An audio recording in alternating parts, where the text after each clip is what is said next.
అనుసరించి క్రియలు ఎందుకు పనికిరావు. నీకు పెండ్లి వస్త్రము కావాలంటే, ఆ పెండ్లి విందులో నీవు కూడా హోదాగా కూర్చోవాలంటే నీకు కావాల్సిన వస్త్రము ఒకటి కావాలి. ఇక్కడ గుడివాడ దగ్గర కాబట్టి రావీస్ టెక్స్టైల్స్కి వెళ్ళిపోయి కొనుక్కొచ్చేసుకుంటారా? ఏమండి వెళ్తారా? పక్కనే కదా మంచి బట్టల షాపు రావి టెక్స్టైల్స్. మాది చుట్టుపక్కలే, అందుకని తెలుసు నాకు. అది దొరకదు, రావిలో దొరకదు, బీసెంట్ రోడ్లో కూడా దొరకదు, హైదరాబాద్ అబిడ్స్లో కూడా దొరకదు. అది దేవుడు నీకు ఉచితంగా ఇచ్చేటటువంటి వస్త్రం. అది నువ్వు ఉచితంగా ఆయన పాదాల దగ్గర కూర్చుని నువ్వు కన్నీటితో దాన్ని సంపాదించాలి. అయ్యా, నా బలమును బట్టి నేను జయించలేను, నా జ్ఞానమును బట్టి నేను జయించలేను, మీరు ఉచితముగా నన్ను నీతిమంతుడిగా తీరిస్తే తప్ప నేను నీతిమంతుడిని కాలేను. ఇది రక్షణ వస్త్రం అంటే. క్రీస్తులో మనం తిరిగి జన్మించామా? క్రీస్తుకు మన జీవితాన్ని అప్పగించామా?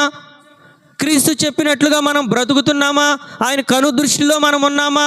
ఆయన హృదయానికి అనుకూలంగా మనం బ్రతుకుతున్నామా? ఇది రక్షణ వస్త్రం అంటే. ఇవేమీ మనం చేయం. ఏం చేస్తాం? అన్నీ నెరవేర్చిన వారి వలె హుందాగా కూర్చుంటామా? కొంచెం వాక్యం తెలిస్తే నాకు అంతా తెలుసు అనుకుంటాం. ఇది కాదండి. దేవుడు ఎవరిని కోరుకుంటారు? దేవుని యొక్క కనుదృష్టి ఎవరి మీద ఉంది? కాగా పిలువబడిన వారు అనేకులు, ఏర్పరచబడిన వారు కొద్దిమందే. ఆ ఏర్పాటులో నువ్వు నేను మనం ఉన్నామా? ఇది ప్రశ్న. మనం ఎంతకాలం బ్రతికాము, ఎన్ని బళ్ళు మనం మార్చాము, ఎలాంటి ఇంటిలో ఉంటున్నాము, ఎలాంటి ఆహారం తింటున్నాము, ఇది కాదు ముఖ్యం. ధనవంతుడు, బేదలాజరు ఇద్దరు ఉన్నారు. ధనవంతుడు మంచి వస్త్రాలు ధరించుకున్నాడు, మంచి ఇంటిలో ఉన్నాడు, హుందాగా బ్రతికాడు.